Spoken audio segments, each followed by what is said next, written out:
On the morning of August 17, 1943, at 10:15 a.m., General Jagdflieger Adolf Galland stood on a railway platform at Rinton Heath in East Prussia, watching as Reichsmarschall Hermann Göring boarded his luxury train. They had just finished a conference about Luftwaffe fighter operations, and Galland needed to present vital intelligence before Göring left. The intelligence concerned the appearance of American fighter aircraft deep inside German airspace. Earlier that day, Luftwaffe fighters had intercepted a massive American bomber raid aimed at Regensburg and Schweinfurt. The engagement followed a predictable pattern. German fighters waited near the border, and American escort fighters, Republic P-47 Thunderbolts, turned back when their fuel was low. The bombers continued further into Germany unprotected, and Luftwaffe squadrons attacked. But something unexpected happened. More American fighters appeared. Different ones, not Thunderbolts. These fighters engaged German aircraft over 150 miles inside Germany, far beyond where any escort should have reached. Galland had gathered reports from squadron commanders across the Reich. The American fighters were Lockheed P-38 Lightnings with external drop tanks, extending their range. Galland approached Göring at the platform, presenting his findings directly. These fighters, equipped with drop tanks, were penetrating deep into Germany. Squadron commanders had reported P-38s engaging over Schweinfurt, Regensburg, and other targets that should have been beyond escort range. The tactical doctrine of waiting for escorts to turn back was no longer viable. Göring listened, but his face grew stern and his voice rose. He dismissed Galland's report, insisting that American fighters had not reached that deep into Germany. According to Göring, the fighters Galland described must have been damaged aircraft gliding eastward from high altitudes after being hit over France or Belgium. Galland protested, explaining the drop tank system. Multiple squadrons had reported the same encounters on the same day, and these were not damaged aircraft. They were fully operational fighters, engaging deep inside Germany. But Göring cut him off, declaring it physically impossible for American fighters to reach that far inland. He gave Galland a direct order, officially stating that American fighters had not crossed into central Germany. Galland understood immediately. Göring was refusing to accept intelligence that contradicted his beliefs. Galland replied with a smile that witnesses later described as unforgettable. "Orders are orders, sir." The train departed, and Galland knew that the Luftwaffe had missed the opportunity to prepare for the threat that would eventually destroy it. What followed would lead to the deaths of thousands of German pilots, who fought against an enemy they were told didn't exist. On the same day, August 17, 1943, the Luftwaffe lost about 25 to 27 fighters during the Regensburg and Schweinfurt raids, many of them to the long-range P-38 escorts that Göring had dismissed. The mission showed exactly what Galland had warned about. American bombers were able to penetrate deep into Germany with continuous fighter escorts, far beyond previous limits. German fighters attacking the bombers were met by P-38 escorts that appeared unexpectedly far from England. The exchange was brutal. Although 60 American bombers were destroyed, German losses were severe. This mission marked a turning point, as it was the first time the Luftwaffe faced American bombers escorted throughout their entire journey into German airspace. The assumption that American escorts would turn back at predictable points was shattered. German fighter commanders now had to assume that American escorts could appear anywhere and at any time, much deeper into Germany than previously thought possible. 3 weeks later, on September 6, 1943, another devastating engagement confirmed Galland's warnings. A formation of American B-17 bombers struck Stuttgart, with P-38 escorts reaching deep into southern Germany. Major Egon Mir of Jagdflieger II, one of Germany's most successful bomber destroyers with 57 kills, led the interception. Mir had pioneered the head-on attack against American bombers, which minimized exposure to defensive fire. On this mission, Mir's squadron attacked from ahead of the bomber formation as planned, scoring hits on several bombers. But then P-38 escorts dove from above. The escorts had been positioned above and behind the bombers, waiting for the right moment. Mir's formation scattered. 3 German fighters were shot down in the first pass, and Mir barely escaped when a P-38 got on his tail. He dove steeply in his Messerschmitt Bf 109, outrunning the American fighter, but 5 of his squadron didn't return. 3 pilots were killed, and 2 were captured after bailing out. No bombers were confirmed destroyed. The mission was a failure. By October 1943, the pattern was clear. American bombers were penetrating deep into Germany with fighter escorts that Göring had denied were possible. The Luftwaffe continued to fight using tactics based on assumptions that had been proven false. Pilots were told that American escorts could not reach certain targets, so they planned their attacks accordingly. But then the escorts appeared and shot them down. On October 14, 1943, Black Thursday, another Schweinfurt raid resulted in devastating losses for both sides. The Americans lost 60 bombers, while the Luftwaffe lost 38 fighters, with many pilots either killed or wounded. On December 4, 1943, one of Germany's most successful aces, Wilhelm Lehmann, was killed during a combat mission with P-47 Thunderbolts of the 352nd Fighter Group. He was just 23 years old. The loss of experienced aces like Lehmann represented a critical blow to the Luftwaffe's fighting capability. The Black Thursday raid showed both the strength and vulnerability of the American bombing strategy. Losing 60 bombers in a single day accounted for 9% of the attacking force, with 600 aircrew killed or captured. Such losses were unsustainable without proper fighter escort. After Black Thursday, the American 8th Air Force paused deep penetration raids for several weeks to rebuild strength and await additional long-range escorts. For the Luftwaffe, Black Thursday marked a turning point. Despite their highest bomber kill count, German fighter losses were rising at an alarming rate. They had destroyed 60 bombers, but at the cost of 38 fighters and 42 pilots. Before long-range escorts, the ratio had been 3 or 4 bombers destroyed for every fighter lost. Now it was approaching 1-1. At this rate, the Luftwaffe would be worn down by attrition long before the American bomber strength was significantly weakened. Galland understood the gravity of the situation. In November 1943, he compiled a report detailing monthly fighter losses from June through October. The numbers were clear. June saw 87 fighters lost, July 106, August 174, September 193, and October 224. Losses were increasing rapidly, and the ratio of experienced pilots to novices was shrinking. In June, 60% of pilots had over 6 months of combat experience, but by October, only 40% did. The Luftwaffe was losing its most valuable asset: experienced pilots who could survive combat and train the next generation. Galland warned that without immediate intervention, the fighter force would reach a critical breaking point in 6 months. After that, the training pipeline would be unable to produce enough replacements, and recovery would be impossible. Galland sent this report to Göring, the Air Ministry, and anyone in the command chain who would listen. But his efforts were met with silence. Göring refused to acknowledge the crisis, and the Air Ministry issued directives to improve morale and adopt more aggressive tactics. No one addressed the real problem. The Luftwaffe was outnumbered, outproduced, and increasingly outmatched by better-trained Allied pilots flying superior long-range fighters.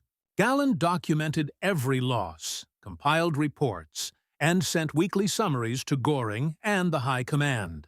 He explained that American fighters with extended range were escorting bombers throughout German airspace, and the old tactics were no longer viable. He urged the production of more fighters, an expansion of pilot training, and the rushed introduction of the Mi-262 jet fighter, which could penetrate escort screens and attack bombers. But Göring refused to change course, sticking to his decision that American long-range fighters were not a strategic threat. The situation only worsened as American fighter capabilities expanded beyond what Galland had predicted. On December 1st, 1943, the P-51 Mustang entered combat. Initially, the Mustang was equipped with an Allison engine, which performed poorly at high altitudes and could not escort bombers effectively. However, when North American Aviation installed the British Rolls-Royce Merlin engine, the P-51 became an entirely different aircraft. The Merlin engine's two-stage supercharger allowed the Mustang to fly as high as German fighters, outpace them, and fight with them in dogfights. Equipped with two external drop tanks, the P-51 could fly over 800 miles from its base, engage in combat over the target, and return home. With a range that extended well beyond previous escorts, the P-51 made every industrial target in Germany, including Berlin, accessible to American bombers. The threat from the P-51 was now a reality that the Luftwaffe could not ignore. On December 5, 1943, the 354th Fighter Group flew the first P-51B combat mission over Europe from Boxted Airfield in England.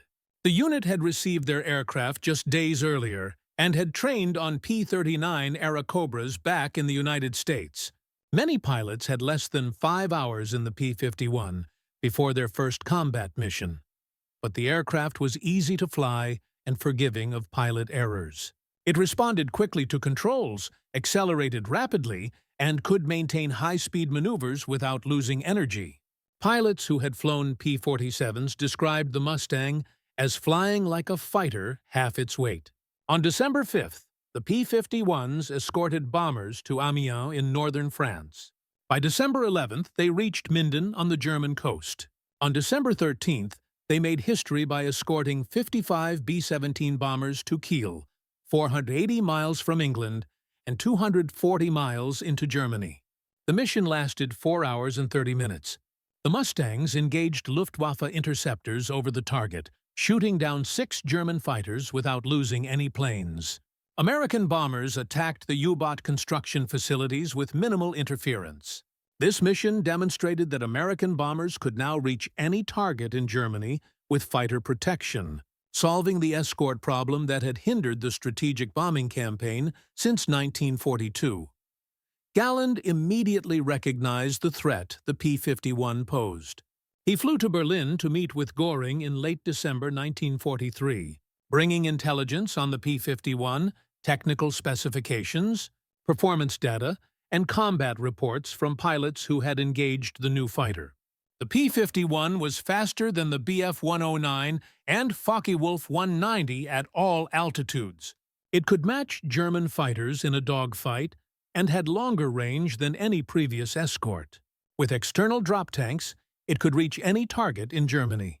Galland recommended emergency measures, urging that all available resources focus on increasing fighter production, prioritizing the Mi-262 jet program, and accelerating pilot training despite fuel shortages.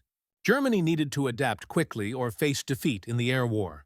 However, Göring dismissed the concerns, claiming that the P-51 was just another American fighter and that German pilots and tactics were superior. Galland argued that the P-51's capabilities were a game-changer, but Göring refused to listen. The meeting ended, and Galland returned to his headquarters, realizing that the Luftwaffe had sealed its fate. As January and February 1944 passed, the American strategic bombing campaign intensified, and the P-51 Mustangs appeared in increasing numbers. They escorted bombers to Frankfurt, Leipzig, and other targets deep in central Germany. Luftwaffe losses continued to rise. Then, on February 20, 1944, the Americans launched Operation Argument, also known as Big Week, 6 days of concentrated attacks on German aircraft factories. The goal was to destroy the Luftwaffe's production capacity and force German fighters into battle, where they could be destroyed. Over 3,500 American bombers attacked targets across Germany, escorted by swarms of P-38, P-47, and P-51 fighters. The Luftwaffe threw everything it had into stopping the raids, with every available fighter squadron engaged in the battle. Experienced aces flew multiple sorties per day, while new pilots with minimal training were rushed into combat. The casualties were catastrophic. During Big Week, the Luftwaffe lost 262 fighters, with another 180 damaged beyond repair. The pilot losses were even worse: about 100 killed, 90 wounded, and 43 missing. Among the dead were squadron commanders, flight leaders, and experienced combat veterans who could not be replaced. Major Egon Mayer, who had survived the September 6th disaster, was killed on March 2, 1944, shot down by P-47 escorts over France. He had 102 kills and was just 29 years old. Headman Kurt Uban, another experienced ace with 110 kills, was killed on February 22nd during a bomber interception over Brunswick. He was 24 years old. These were not novice pilots. They were the core of Germany's fighter expertise, the men who trained new pilots and led successful tactics. They were being lost at rates that made replacement impossible. Galland watched the casualty lists with growing despair. A fighter pilot needed 6 months of training to be minimally competent, a year to be good, and 2 years to be excellent.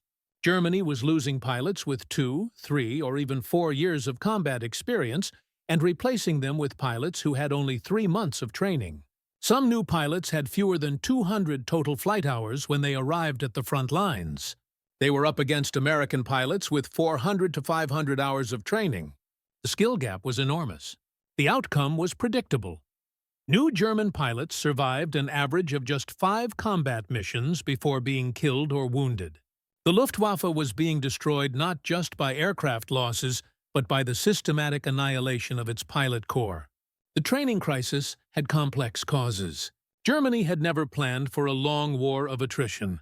The Luftwaffe's training system in 1939 had been designed to produce replacement pilots for a force that would win quick victories through tactical superiority.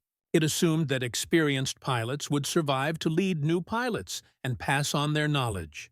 However, the realities of a prolonged war had exposed the flaws in this system. By 1944, many of the assumptions that had supported Germany's military strategy had proven to be false.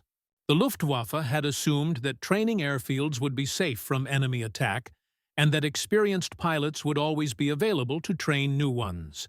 However, by 1944, all of these assumptions had failed.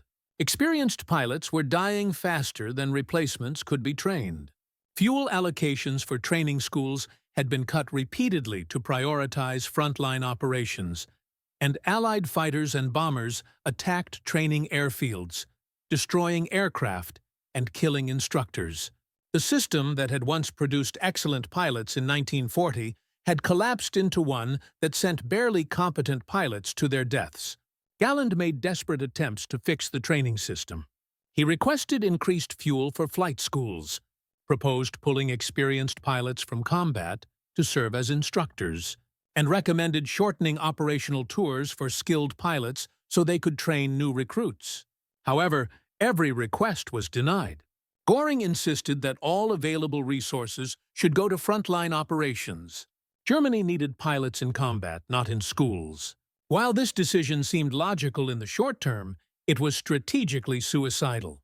By refusing to invest in training, Germany ensured that its pilot quality would continually decline, regardless of how many aircraft were produced. The Americans recognized this weakness and exploited it ruthlessly. In early 1944, General James Doolittle, who had taken command of the 8th Air Force in January, changed the fighter escort doctrine. Previously, American fighters had stayed close to bombers to provide direct protection, but now Doolittle gave his fighters the freedom to pursue German aircraft aggressively. Fighter groups were sent ahead of bombers to hunt for Luftwaffe fighters while they were still forming up. Mustang groups were tasked with strafing German airfields to destroy aircraft on the ground. The goal was not just to protect bombers, but to destroy the Luftwaffe entirely by killing pilots and destroying aircraft wherever they could be found. This new strategy was devastatingly effective. German pilots faced American fighters not just over their targets, but throughout the entire mission. They could be attacked during takeoff, while forming up, during the approach to the bombers, and even after the engagement when returning to base. American fighters were everywhere, and they had the numbers, performance, and pilot quality to dominate every engagement. On March 4, 1944, the strategic situation reached a turning point. American bombers struck Berlin for the first time with full fighter escort. Over 600 heavy bombers attacked the German capital, escorted by 174 P-51 Mustangs, which flew the entire 100-mile round trip. The Mustangs fought German defenders over the heart of the Third Reich, shooting down 16 Luftwaffe fighters and losing only 4 of their own. For the first time, Berlin, a city that Göring had promised would never be bombed, was within reach of American daylight bombing, fully protected by fighters. Göring privately acknowledged the grim reality when he saw the Mustangs over Berlin, stating that he knew the war was lost. But publicly, he continued to claim that everything was under control, that the Luftwaffe was still strong, and that German pilots were still the best in the world. He insisted that the Americans would eventually run out of aircraft and pilots, and that Germany would win. However, the reality was very different. By April 1944, Galland filed a report directly with the High Command, bypassing Göring entirely. The report outlined the catastrophic state of the Luftwaffe fighter force.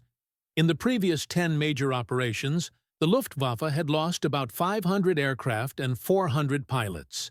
From January to April, more than 1,000 pilots had been killed, wounded, or captured. The enemy outnumbered German fighters by 6.1 in some operations and 8.1 in others.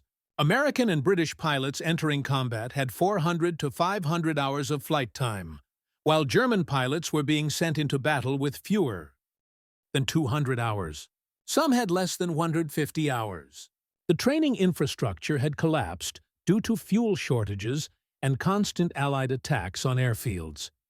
In his report, Galland stated that he would have preferred to see the Mi-262 jet fighter in action rather than 5 Bf-109s. The Mi-262 was faster than any Allied fighter by 100 mep and could break through escort screens to attack bombers without being intercepted. But Hitler had insisted that the Mi-262 be developed as a bomber, not a fighter. Precious months had been wasted converting it to carry bombs instead of maximizing its potential as an interceptor. By the time Hitler reversed his decision in late 1944 and allowed jet fighter production, it was too late to stop the destruction of the Luftwaffe fighter force. The losses continued throughout the spring and summer of 1944. Between January and May 1944, 2,262 German fighter pilots were killed, wounded, or went missing. March saw catastrophic losses that effectively broke the Luftwaffe's back. Entire squadrons were destroyed, with units like Jagdflieger 11 losing 28 pilots in 3 weeks and Jagdflieger 3 losing 31. These were elite units with years of combat experience, but they were being decimated by overwhelming Allied numbers. The disparity in industrial capacity and pilot training was evident. Germany could lose 10 fighters and struggle to replace them within a month, while the Allies could lose 100 fighters and replace them in days. The British could lose 50 bombers and replace them within a week. Germany was losing a war of attrition it could never win. On June 6, 1944, the Allies launched Operation Overlord, the invasion of Normandy. The Luftwaffe was supposed to contest the invasion with massive fighter and bomber strikes, but Luftflotte 3, responsible for defending France, had only 481 aircraft available on June 5th. On D-Day, they managed only 319 sorties, while the Allies flew 14,674. The disparity in air power was so vast that many Allied soldiers did not see a single German aircraft during the first week of the invasion. German pilots who attempted to attack the invasion fleet faced walls of anti-aircraft fire and swarms of Allied fighters. Few survived. The Normandy campaign marked the final collapse of the Luftwaffe's effectiveness in the West. Obus Isef Priller, commander of Jagdflieger 26, one of Germany's most successful fighter leaders with 101 kills, was among the few German pilots to attack the invasion beaches directly. On D-Day morning, Priller and his wingman were the only German pilots to strafe Sword Beach, flying at low altitude to avoid detection. These two aircraft represented the entire German fighter response to the largest amphibious invasion in history. Priller later called the mission suicidal, but necessary to demonstrate that the Luftwaffe had not completely abandoned the German army. He survived the war and died in 1961. The weeks following D-Day saw some of the most desperate and futile air combat of the entire war. Luftwaffe units launched repeated attacks against overwhelming Allied air power in a doomed attempt to support German ground forces. Losses were staggering. By the end of June 1944, the Luftwaffe had lost over 300 fighters in the West, with July losses exceeding 400 and August approaching 500. Aircraft production did increase during this period, with German factories producing over 1,500 fighters per month by mid-1944. However, the aircraft could not be effectively utilized. There was not enough fuel for proper pilot training, and the Luftwaffe lacked experienced pilots to fly the new aircraft. Spare parts were in short supply, and maintenance facilities were being bombed. Even when aircraft were made operational, they rarely survived more than a handful of missions before being shot down. By July 1944, Galland was receiving casualty reports showing 50 fighter pilots killed or missing every single day. The Luftwaffe pilot training schools were graduating only about 30 pilots per week. The numbers were unsustainable. Squadron commanders reported that new pilots arriving from training were effectively helpless in combat. They lacked basic combat skills, couldn't maintain formation, and panicked under fire.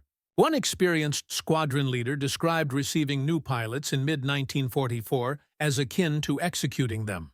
Sending these undertrained pilots into combat against experienced Allied pilots was essentially a death sentence, but Germany had no choice. There was no reserve of trained pilots waiting. Every new graduate was sent straight to the front and died within weeks. Galland tried everything he could to change the situation. He pushed for increased production of the Mi-262 jet, advocated for improved training programs despite the fuel shortages, and developed new tactics for engaging heavily escorted bomber formations. He even personally flew unauthorized combat missions to understand what his pilots were facing and to test new approaches. But nothing worked. The fundamental problem was not tactics, training, or equipment. It was numbers. The Allies had achieved air superiority through overwhelming numerical superiority, superior training, better logistics, and unlimited industrial capacity. No amount of tactical innovation could overcome this reality. Some pilots, like Obus Johannes Steinhoff, understood what was happening and tried to adapt.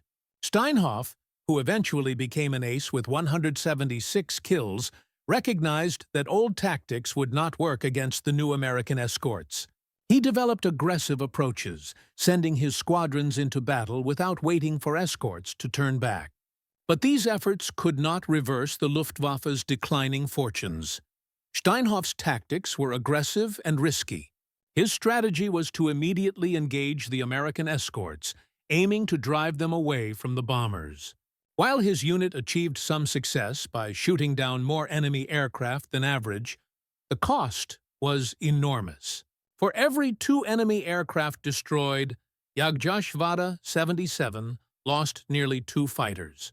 At that rate, no unit could sustain operations for more than a few months. The best German pilots were being killed, and the most innovative commanders were being lost. The tactical knowledge gained from years of combat was being wiped out, and there were no replacements with enough experience to carry it forward. Galland himself saw the futility firsthand on a mission in the spring of 1944. He flew a Focke-Wulf 190 over Magdeburg to better understand what his pilots faced. He encountered a large bomber formation escorted by at least 50 fighters, mainly P-51 Mustangs.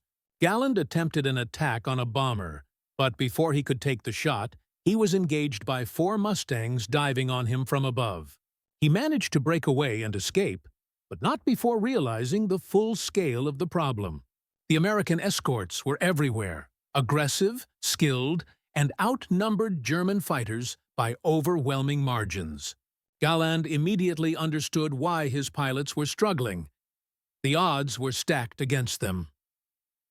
By autumn 1944, the Luftwaffe fighter force was mostly a shell.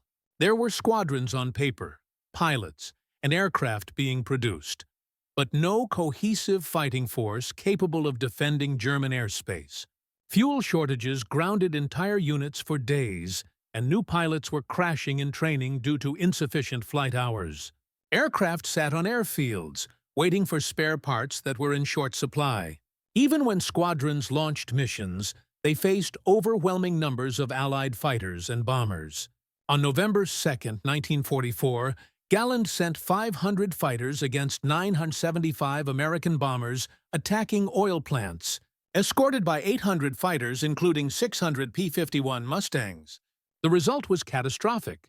98 German fighters were shot down, killing 78 pilots. The Americans lost only 50 aircraft, with 30 of those being destroyed by anti-aircraft fire. Germany could no longer afford such losses. Hitler and Göring were furious. With the Ardennes offensive planned for December, Hitler ordered Galland to prepare fighter reserves to support the ground attack. Instead of defending the Reich, elite fighter wings, which had fought for years, would now be used to support a ground offensive with little chance of success.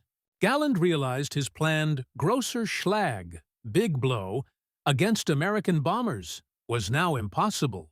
In January 1945, Galland was relieved of his command as General der Jagdflieger on January 13th.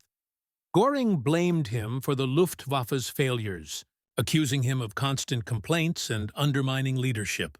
Galland was placed under house arrest, facing a potential court-martial or even execution.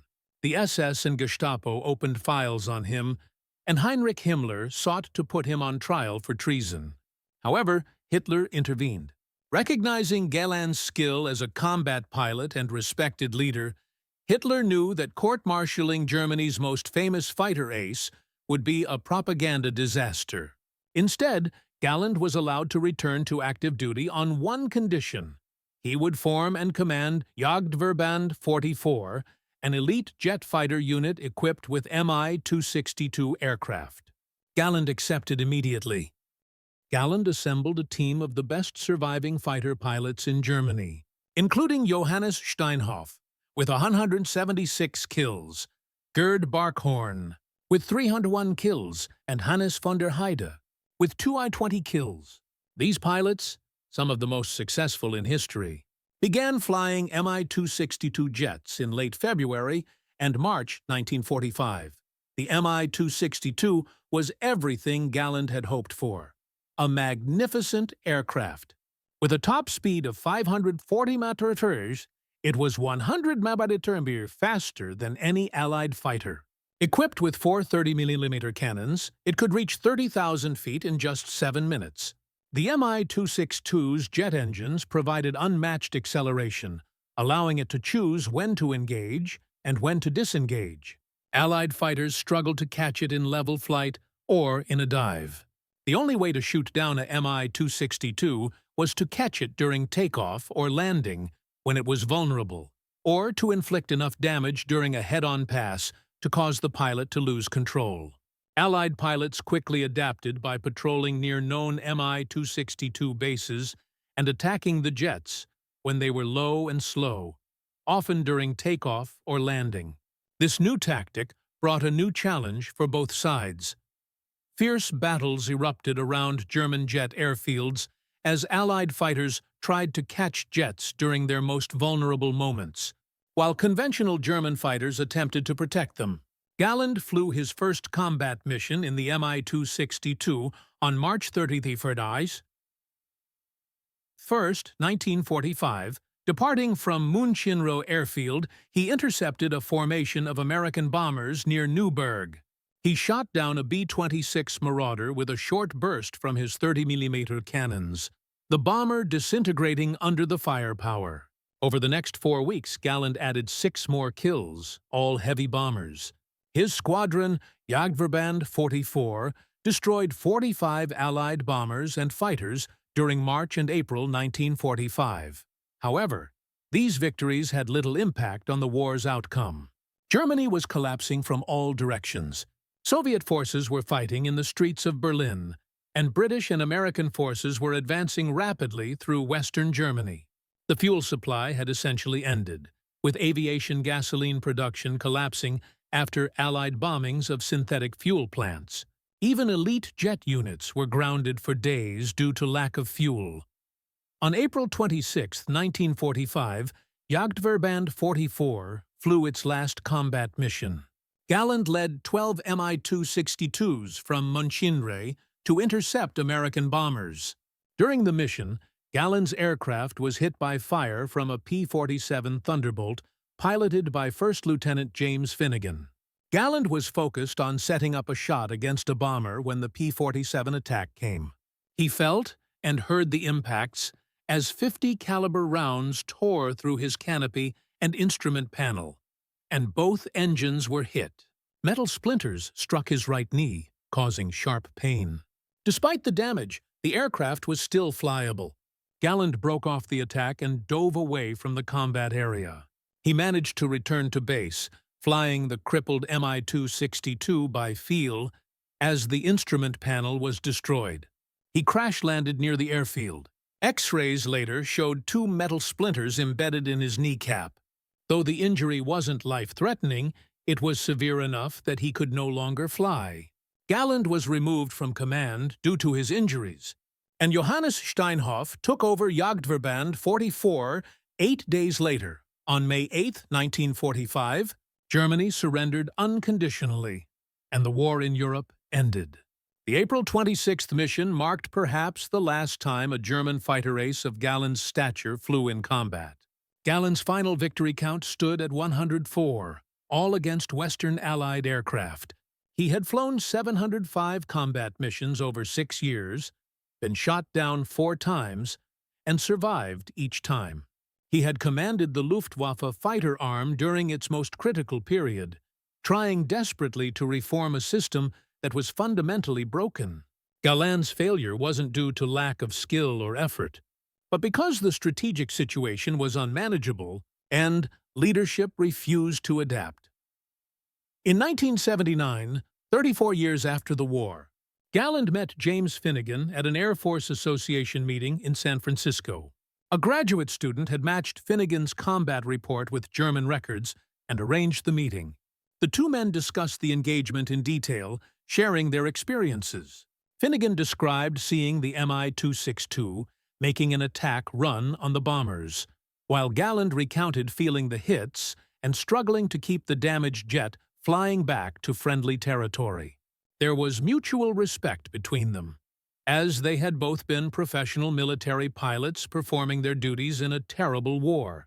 The meeting, filmed and later published, became an important historical document, one of the rare occasions where a pilot and the man who shot him down met decades later to discuss the event. Galland survived the war and was captured by Allied forces, spending time as a prisoner until 1947. After his release, he worked as a military advisor to the Argentine Air Force for 6 years. He returned to Germany in 1955 and worked as an aerospace consultant. In 1954, he published his autobiography, detailing his experiences as General der Jagdflieger and his conflicts with Göring and Hitler over air strategy.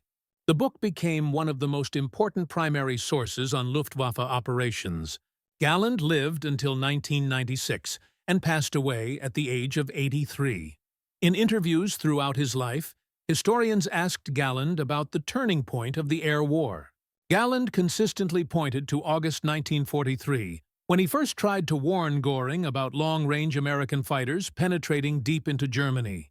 He knew then that the Luftwaffe faced a threat it could not overcome if leadership refused to adapt.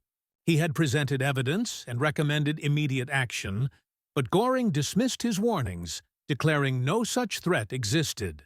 Galland later argued that Göring's refusal to accept reality cost Germany any chance of maintaining air superiority.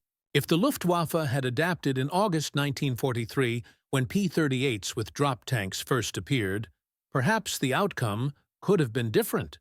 If more resources had been allocated to jet fighter production and training programs had been expanded before the fuel shortages, the Luftwaffe might have had a chance to turn the tide. The Luftwaffe's collapse in the face of Allied air superiority was not a sudden turn of events, but rather the result of long-term mismanagement and denial of emerging threats. In 1943, Galland had warned Göring about the possibility of long-range American fighters penetrating deep into Germany, a threat that was dismissed outright. Göring refused to acknowledge the intelligence, calling it impossible, and ordered Galland to stop reporting such findings. By the time the crisis became undeniable, it was far too late. The Luftwaffe had been shattered. Thousands of pilots lost, experienced leaders dead, and the training pipeline broken.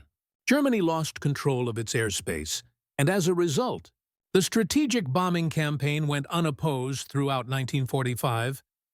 German cities were destroyed, industrial production collapsed, and fuel shortages grounded entire air units. The war became unwinnable not due to a lack of courage or skill, but because Germany had lost control of its own airspace.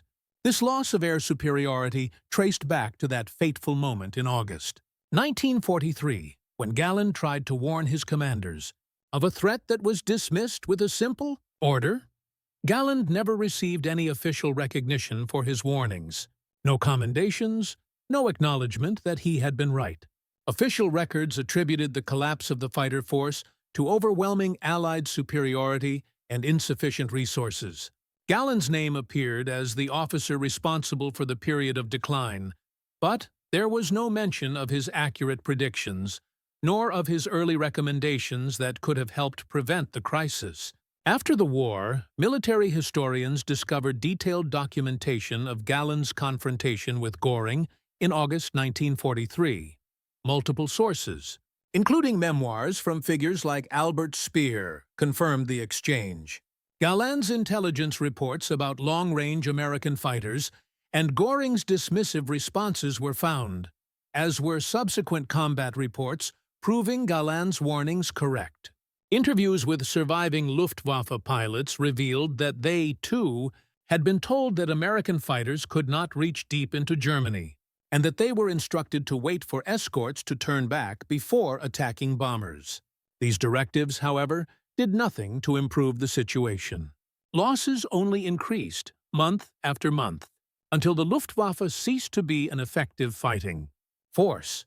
Military analysts later concluded that Göring's refusal to accept Galland's intelligence in August 1943 was one of the most significant command failures of the war. By denying reality, Göring ensured that the Luftwaffe would be unprepared for the threat that ultimately destroyed it. While the Allies' overwhelming industrial and numerical superiority made Germany's defeat almost inevitable, had Galland's warnings been taken seriously, the air war might have been prolonged, and the cost to the Allies might have been higher. There could have been more time for Germany to develop countermeasures and possibly more casualties for the Allies, which might have influenced their strategic calculations. But these possibilities were never explored because Göring chose to dismiss the warning and ordered Galland to stop making such reports.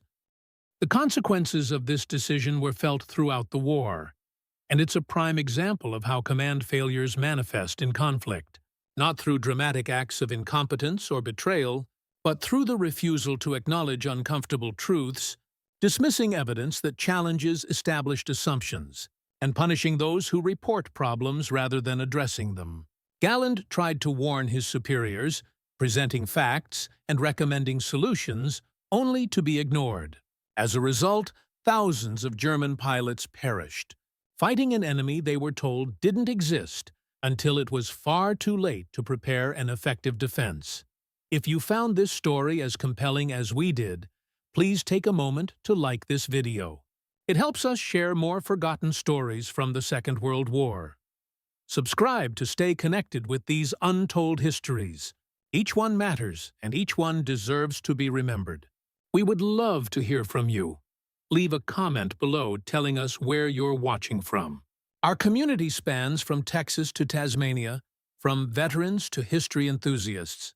You're part of something special here. Thank you for watching, and thank you for keeping these stories alive.